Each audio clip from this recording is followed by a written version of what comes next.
नमस्कार मैत्रिणो, मी क्रांती आहिरे. आज तुम्हाला लाल मसाल्याची रेसिपी लाल मसाला कसा करायचा ते सांगणार आहे. तर पूर्ण व्हिडिओ बघा, स्क्रिप्ट न करता. मी हा दळून स्टार्टिंगला दाखवत आहे की हा असा लाल मसाला मी तयार करून आणला आणि त्याचं प्रमाण किती घेतलं आणि कसा कोणकोणत्या वस्तू टाकल्या त्याच्यात, काय टाकल्या, कशा टाकल्या आणि पूर्ण परफेक्ट 4 किलोचा हा लाल मसाला आपण करून आणला आहे. त्याचा रंग कसा लाल आलेला आहे, छान असा. असं तुम्हाला मी पूर्ण व्हिडिओ स्क्रिप्ट न करता बघा, मी या ठिकाणी बाउलमध्ये टाकत आहे आणि तुम्हाला हा दाखवत आहे. मी हा दळून आणलेला आहे. तर आता याचा पुढचं जे येणार आहे की मी त्याच्यात किती वस्तू वापरल्या, कशा वापरल्या आणि कशा पद्धतीने आपण तो हे केलेला आहे.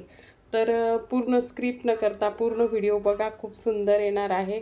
आणि लाल मसाला कसा करायचा तो मी तुम्हाला दाखवणार आहे, अगदी छान असा. बघा रंग किती सुंदर आला आणि कोणती मिरची घ्यायची, कशी घ्यायची.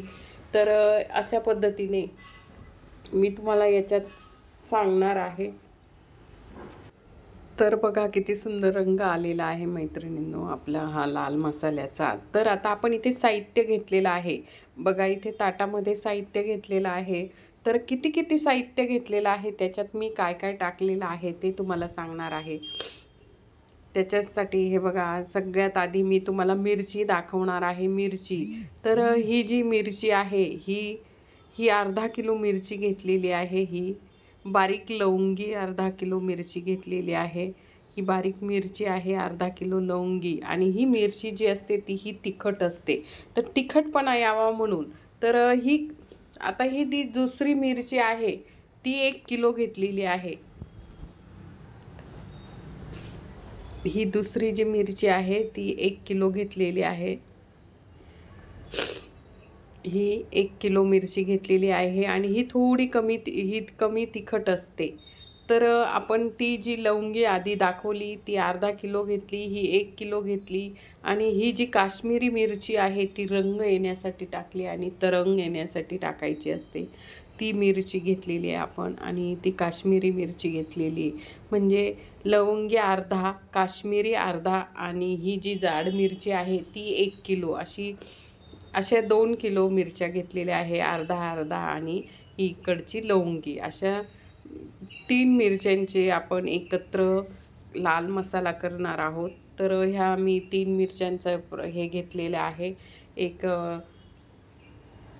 तर अशा ह्या तिघं मिरच्या आहेत 1 किलो आणि दोघी अर्धा-अर्धा किलो, अशा 2 किलो मिरच्या झालेल्या आहेत आपल्याला. तुम्हाला मी हे पूर्ण दाखवत आहे. हे बघा पिशव्यांमध्ये तिघं मिरच्या आहेत अशा. तर आपण हे अशा पद्धतीने ह्या तिघं मिरच्या आपण आता सगळ्यात आधी एकत्र करून घेणार आहोत. तर 1 किलो जी मिरची होती तिच्यात ही अर्धा किलो मिरची लवंगी मिरची टाकलेली आहे. त्याच्यानंतर आपण त्याच्यात काश्मीरी मिरची टाकणार आहोत आणि आपण आता दळायला जाणार आहोत.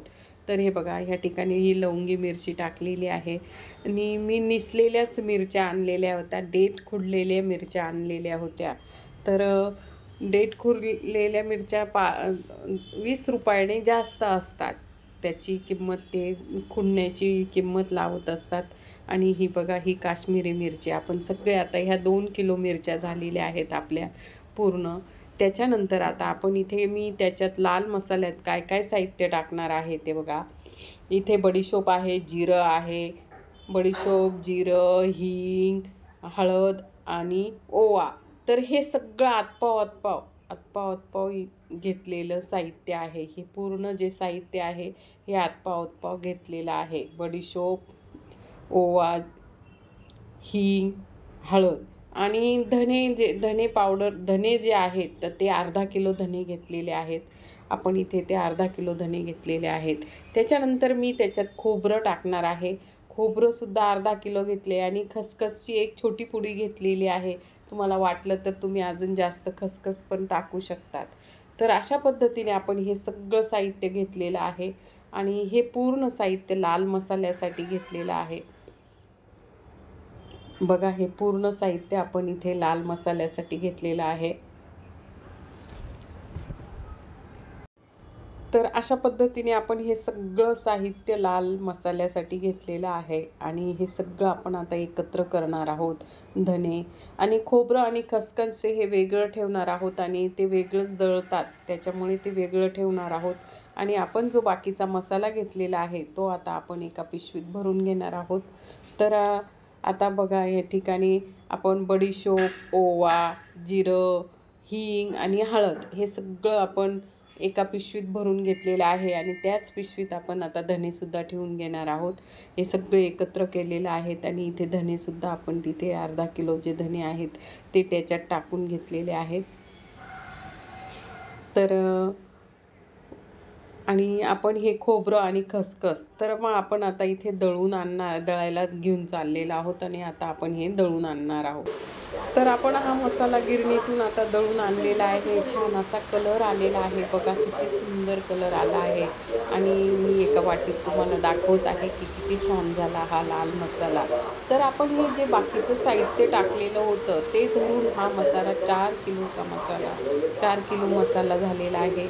आणि वर्षभर पुरण्यासारखा हा मसाला आहे. वर्ष, दीड, 2 वर्ष असा छान राहू शकतो, अगदी चविष्ट. आणि आपण आपल्याकडे जर काही नसलं, काही स्वयंपाकामध्ये हिंग नसला, जिरं नसलं, तर अशा पद्धतीने आपल्याला आपल्या मसाल्यात जर सगळं टाकलेलं असतं तर भाज्या खूप सुंदर येतात, टेस्टी येतात, अगदी चविष्ट भाज्या येतात.